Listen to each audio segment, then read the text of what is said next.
សំណួរសួរថាហេតុអ្វីត្រូវធ្វើវិសោធនកម្មក្របខ័ណ្ឌកិត្តិយសសម្រាប់វិស័យអាកាសចរស៊ីវិលនៅកម្ពុជាដែលសំដៅទៅលើច្បាប់ថ្មីដែលរៀបនឹងដាក់ឲ្យប្រើប្រាស់នៅពេលខាងមុខនេះឯងនៅក្នុងនោះគឺមានហេតុផលចំនួន5ធំៗដែលខ្ញុំនឹងលើកឡើងប្រាប់អ្នកទាំងអស់គ្នាដែលហេតុផលទី1គឺដើម្បីឲ្យស្របទៅនឹងច្បាប់អន្តរជាតិព្រោះថាវិស័យអាកាសចរគឺជាវិស័យអន្តរជាតិដែលមានអង្គការមួយតំណាងគឺយើងហៅថា International Civil Aviation Organization ដែលហៅកាត់ថា ICAO ឬក៏ ICAO កម្ពុជាគឺជាសមាជិកម្នាក់ដែរនៅក្នុងអង្គការមួយហ្នឹង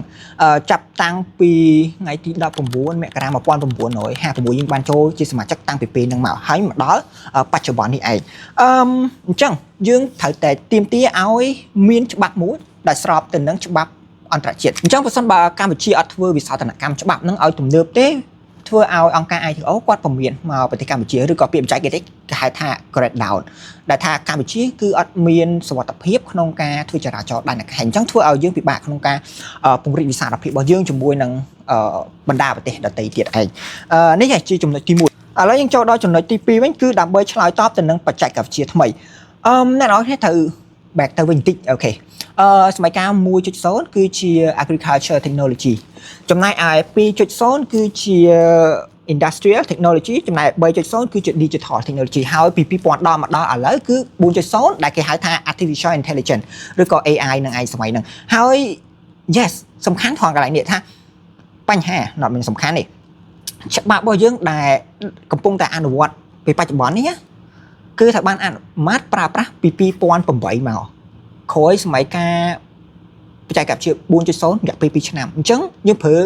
ច្បាប់នោះអស់រយៈពេល17 18ឆ្នាំហើយបច្ចេកវិទ្យា 4.0 គឺកើនឡើងច្រើនមែនពីមួយថ្ងៃទៅមួយថ្ងៃដូច្នេះហើយអានេះជា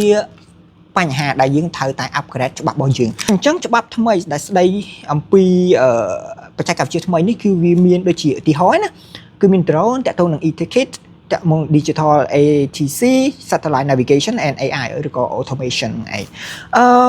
អូខេចំណុចទី2ក៏រៀងចាប់អារម្មណ៍ដែរត្រូវអូខេឥឡូវយើងចូលដល់ចំណុចទី3ធំវិញហេតុផលគឺដើម្បីបង្កើនសុវត្ថិភាពនិងសន្តិសុខនៅក្នុងចំណុចនេះគឺគេនឹងពង្រឹងទៅលើការដាក់ពិន័យហើយជាមួយនឹង safety culture ដែលធ្វើឲ្យការធ្វើការនៅក្នុងវិស័យaviation ហ្នឹងមានភាពស្របមួយហើយនេះជាទម្លាប់ដែលធ្វើឲ្យការធ្វើការទាំងមូលមានសុវត្ថិភាពបើមានបញ្ហាត្រូវបើកចំហបញ្ហាហ្នឹង report ទៅខាងលើដើម្បីឲ្យមានដំណោះស្រាយជៀសវាងរក្សាទុកវាខ្លាចទទួលនៅpunishment ការដាក់ពិន័យប៉ុន្តែបើសិនបើទុកទៅវាអាចខ្លាចទៅជាវិនិស្សកម្មនៅពេលខាងមុខធំធោដែលស្លាប់មនុស្សច្រើននេះអានេះជាចំណុចសំខាន់អូខេឥឡូវយើងចូលដល់ចំណុចទី4វិញម្ដងគឺដើម្បីតាក់ទាញវិនិយោគនិងការបង្កើតអាកាសយានដ្ឋានថ្មី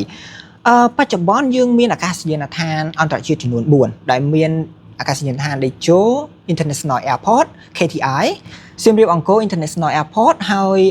តារាសាគរ International Airport ជាមួយនឹងព្រះសីហនុ International Airport ប៉ុន្តែជាក់ស្ដែងមកដល់ឥឡូវនេះមានតែអាកាសយានដ្ឋានចំនួន3ដែលដំណើរការក្នុងជាលក្ខណៈ international operation គឺ Decho International Airport សៀមរាបអង្គរ International Airport ជាមួយនឹងព្រះសីហនុតារាសាគរ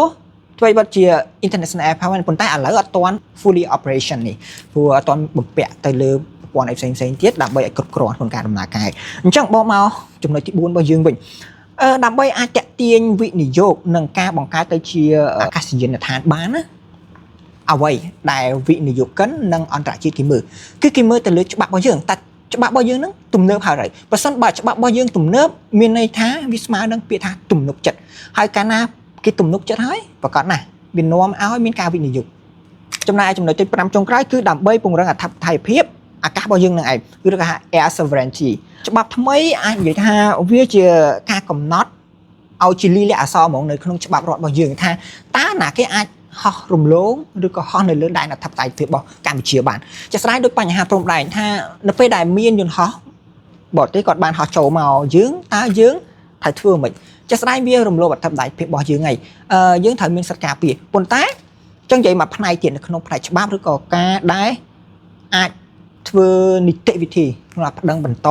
នៅពេលអនាគតយើងអត់ទាន់បានចែងគ្រប់គ្រាន់មែនតើនេះថា aircraft ហោះរំលងអធិបតេយ្យរបស់យើងក្នុងចម្ងាយប្រមាណ